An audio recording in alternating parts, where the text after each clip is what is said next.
नमस्कार दोस्तों, मेरा नाम है यशोवर्धन और ये है हाजीलाइस अकेडमी का यूट्यूब का प्लेटफॉर्म हाजीलाइस आईएएस। तो दोस्तों आज हम बात कर रहे हैं एक नई वैश्विक खनिज के लिए जो राजनीति चल रही है कि अब मेटल्स नहीं बल्कि मेटल्स के ऊपर नियंत्रण की जंग चल रही है। सो आज का टॉपिक हमारा है कि चाइना ने जिस तरीके से रेयर अर्थ एलिमेंट जो उनके देश से विदेश भेजे जाते हैं उनके ऊपर नियंत्रण काफ़ी कठोर कर लिया है और बदले में यूएस ने दे दी 100% टैरिफ की धमकी। और भारत के ऊपर इन सब चीज़ों का क्या असर होगा तो हम इसे विस्तार से समझते हैं। तो चलिए, आज है तारीख 17 अक्टूबर 2025 और ये 13 अक्टूबर से लगातार चर्चा में चल रहे हैं ये विषय, क्योंकि जिस तरह से हम देखते हैं तालिबान का भारत में आगमन, तालिबान के द्वारा भारत को ये कहना कि वो अफगानिस्तान में आकर के रेयर अर्थ मिनरल्स की भी एक्सप्लोरेशन में योगदान दे सकता है।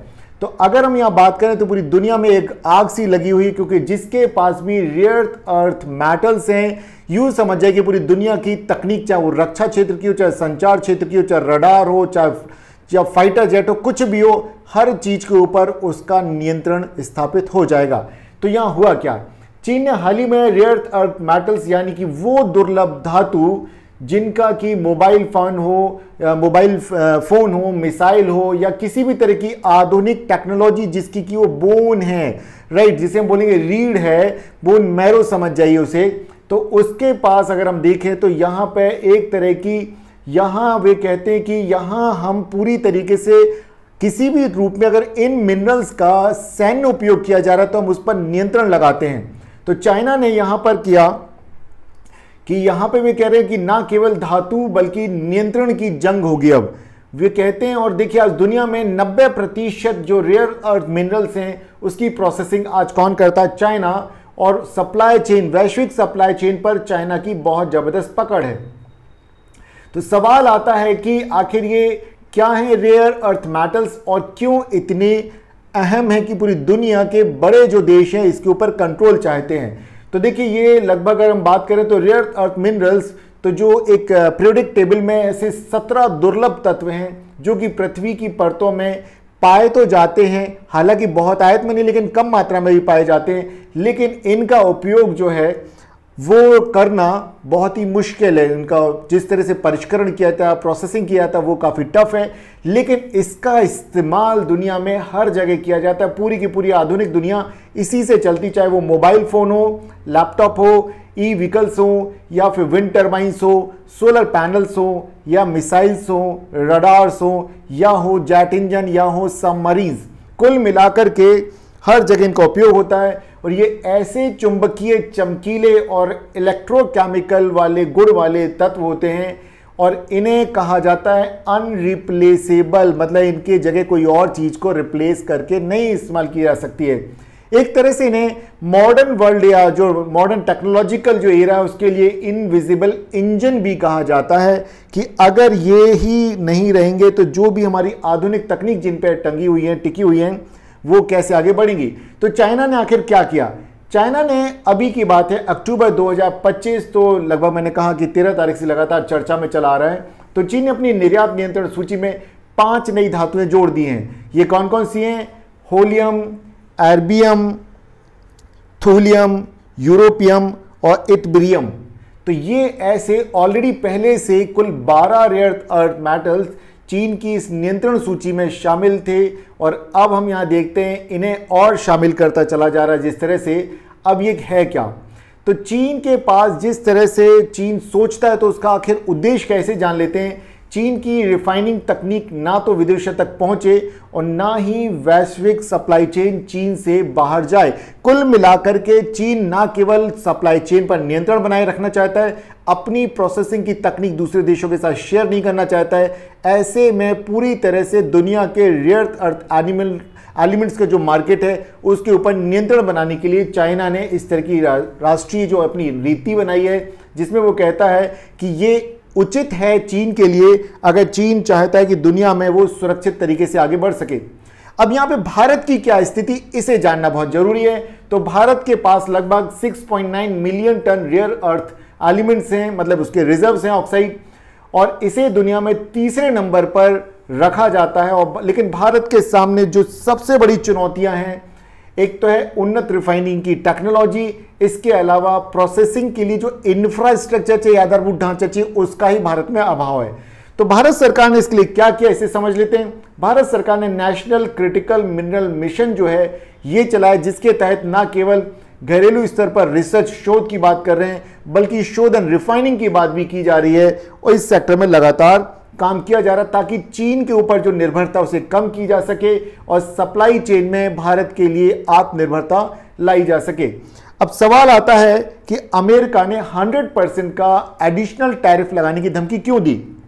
तो देखिए, चीन ने जब कुछ और नए 5 रेयर अर्थ एलिमेंट्स को नियंत्रण सूची के अंतर्गत रखा है, तो ऐसे में फिर ना केवल अमेरिका, ऑस्ट्रेलिया, जापान और यूरोप के सभी देशों में खलबली मच गई है और प्रत्युत्तर में रिटेलिएशन में अमेरिका के राष्ट्रपति डोनाल्ड ट्रंप ने तो धमकी दे दी चीन को कि वे 100% एडिशनल टैरिफ इंपोज कर देंगे चीन के ऊपर।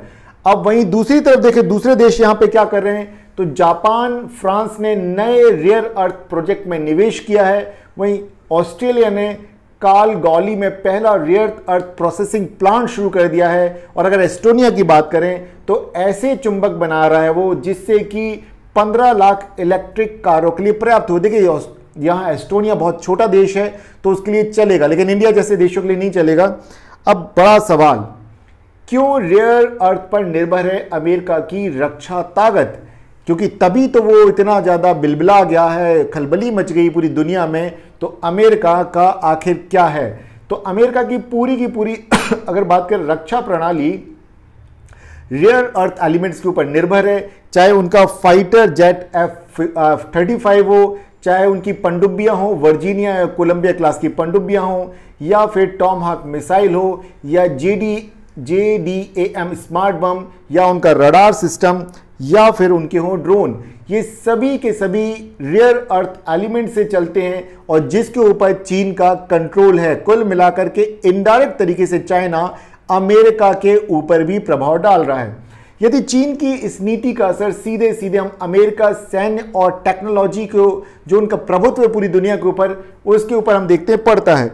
अब चाइना ने क्या किया, चाइना ने जो नियम बनाए हैं जो कि 1 दिसंबर 2025 से लागू किए जाएंगे, और इन नियमों के अनुसार चीन ऐसी किसी भी कंपनी को रेयर अर्थ एलिमेंट नहीं देगी जो कि किसी विदेशी सेना से संबंध रखता हो, जैसे कि अमेरिका। उनका साफ साफ कहना है कि उनका उद्देश्य क्या है इस पॉलिसी का, कि विदेशी रक्षा सप्लाई चेन से चीनी रेयर अर्थ एलिमेंट को बाहर करना और घरेलू उपयोग को प्राथमिकता देना। तो कुल मिलाकर के अगर हम बात करें तो चीन पूरी तरीके से नियंत्रण रखना चाहता है, लेकिन दुनिया में और भी जो देश हैं वे भी रेयर अर्थ एलिमेंट्स का उत्खनन करते हैं, रिफाइनिंग करते हैं। तो चलिए जान लेते हैं कि आखिर खनन में उनका कितना हिस्सा है और रिफाइनिंग में उनका कितना हिस्सा। अगर हम चीन की बात करें तो चीन का अगर खनन के क्षेत्र में देखें 2030 तक अनुमानित है कि 51% हो जाएगा, और रिफाइनिंग में अभी वर्तमान में देखो तो 90% है, जो कि 76%, माफ कीजिए 90% तक पहुंच गए, 76 से बढ़ के। अब ये ऑस्ट्रेलिया की बात करें तो यहाँ पे 13% हिस्सा है, रिफाइनिंग में मात्र 9% हिस्सा है। म्यांमार की अगर हम बात करें तो 11% है। अमेरिका का यहाँ पर अगर देखें तो कोई भी इस तरह का डेटा उपलब्ध नहीं कराएगा, लेकिन रिफाइनिंग में 7% है। मलेशिया रिफाइनिंग में 9%। तो कुल मिलाकर के अगर देखें तो global critical minerals outlook 2025 report के अनुसार अगर हम बात करें तो दुनिया के केवल 17% रेयर अर्थ खननकर्ता ही पर्यावरण मानकों का पालन करते हैं, रेस्ट ऑफ तो पालन ही नहीं करते हैं। और यहाँ पर समस्या ये कि इनकी रिफाइनिंग के प्रोसेस में, क्योंकि इनमें रेडियो एक्टिव कचरा निकलता है, राइट, जैसे कि यूरेनियम और थोरियम ये मिलते हैं, ऐसे में इनकी रिफाइनिंग प्रक्रिया न केवल जटिल है बल्कि खतरनाक भी है, क्योंकि वो स्वास्थ्य के ऊपर विपरीत प्रभाव डालती है, रेडिएशन फैलाती है। ऐसे में इनको सुरक्षित तरीके से हैंडल करना काफ़ी मुश्किल होता है। तो कई देशों के पास इनके सेफ डिस्पोजल करने की तकनीक ही नहीं है, और जिस कारण हम देखते हैं पर्यावरणीय जोखिम लगातार बने रहते हैं इस क्षेत्र में। अमेरिका अब अपनी नीति बदल रहा है, वो चीन की जिस तरह से जो रेयर अर्थ एलिमेंट्स के ऊपर पकड़ है उससे कैसे वो बच सके और कैसे अपना प्रभाव बना सके। तो इसलिए पेंटागन ने हाल ही में $1 बिलियन तक के क्रिटिकल मिनरल्स खरीदने की योजना शुरू की है। इसी योजना के तहत हम देख रहे हैं कि वो पाकिस्तान में भी निवेश कर रहे हैं। इसीलिए हम देखते हैं कि पाकिस्तान के जो जनरल हैं, आर्मी के जनरल हैं, और उनके प्रधानमंत्री एक बॉक्स में रेयर एलिमेंट्स को लेकर के जाते हैं डोनाल्ड ट्रंप के पास कि सर आप आइए हमारे देश में निवेश कीजिए। और उसी तरह की रणनीति पर अब तालिबान भी चल रहा है कि भारत को कहता है आप अफगानिस्तान में आइए और रेयर अर्थ एलिमेंट्स का एक्सप्लोरेशन पे वे योगदान करें, वहां खुदाई करें और उसको रिफाइनिंग में। अब यहां अगर देखें तो साफ साफ पता चलता है कि ना केवल ये जो जंग है केवल खनिजों की, बल्कि राजनीतिक प्रभुत्व और आपूर्ति श्रृंखला पर नियंत्रण के लिए की जा रही है। तो सवाल आता है कि अब मेटल्स नहीं बल्कि मेटल्स के ऊपर, रिफाइनिंग के प्रोसेस के ऊपर नियंत्रण के लिए दुनिया में एक जंग सी छिड़ गई है। और एक तरह की नई वैश्विक ऊर्जा राजनीति में अब देखें तो किस तरह से रेयर अर्थ एलिमेंट्स, ना तो अब तेल उतना महत्वपूर्ण है ना सोना, अब ये जा चुके हैं, अब उनकी जगह ले लिए रेयर अर्थ एलिमेंट्स ने। तो दुनिया में आगे हम देखेंगे इनकी कीमतें भी ना केवल आसमान पर छुएंगी बल्कि इन पर नियंत्रण के लिए लगातार आपस में जंगें भी होंगी। तो यहां हम देखते हैं जहां चीन इस क्षेत्र में सप्लाई किंग बन चुका है, वहीं दूसरी तरफ हम देखेंगे दुनिया खुद को उसकी पकड़ से मुक्त करने के लिए लगातार कोशिशों में जुटी हुई है।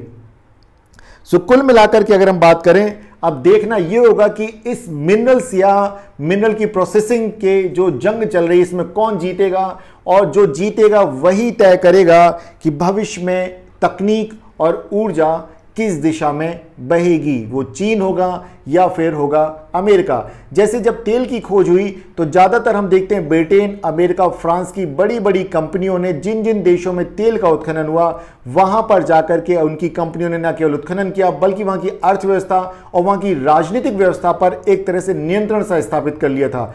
अब वही चीज़ अब हमें दिखेगी पुराने समय में, जहां सोना, फिर आया तेल और अब आ गया रेयर अर्थ एलिमेंट्स। तो दोबारा से उपनिवेशवादी और साम्राज्यवादी दौड़ दिखेगी कि कैसे ज़्यादा से ज़्यादा दुनिया के उन जो दुर्लभ खनिज हैं उनके ऊपर अपनी पकड़ बनाएं। तो दोस्तों मैं उम्मीद करता हूं कि रेयर अर्थ एलिमेंट को लेकर के दुनिया में जो एक जंग चल रही है उस पर नियंत्रण की कोशिशें बनाई जा रही हैं, तो आप इसे समझ पाए होंगे। तो मैं उम्मीद करता हूं कि आज का वीडियो आपके लिए काफ़ी उपयोगी रहा होगा। और यदि आप हमारे साथ बने हुए हैं, आपको हमने थोड़ा सा भी आपके जीवन में कोई योगदान दिया, आपको जानकारी बढ़ाने में योगदान दिया है, तो आपने हमारे इस चैनल को यदि सब्सक्राइब नहीं किया तो चैनल को कर लीजिए सब्सक्राइब, बेल बटन दबा दीजिए ताकि हमें नए वीडियोस का नोटिफिकेशन आप तक पहुंचे, और इसे शेयर करना ना भूलें, लाइक करना ना भूलें। हमें मोटिवेशन मिलता है, हम लगातार आपके लिए इसी तरह से रोज नए नए विषयों पर नई नई जानकारियां लेके आएंगे जो कि आपके ना केवल पर्सनैलिटी डेवलपमेंट के लिए जरूरी है, जागरूकता के लिए जरूरी है, बल्कि अगर आप या आपके परिवार में कोई भी व्यक्ति अगर किसी भी परीक्षाओं की तैयारी कर रहा है तो उनके ज्ञान को भी बढ़ाने में योगदान देंगे हमारे वीडियोस। तो दोस्तों मेरा नाम है यशोवर्धन और ये है हजेलाइज एकेडमी का यूट्यूब का प्लेटफॉर्म हजेलाज आईएएस। फिर मिलते हैं हम अगले दिन एक नए वीडियो में, तब तक आप अपनी लर्निंग जारी रखें। नमस्कार।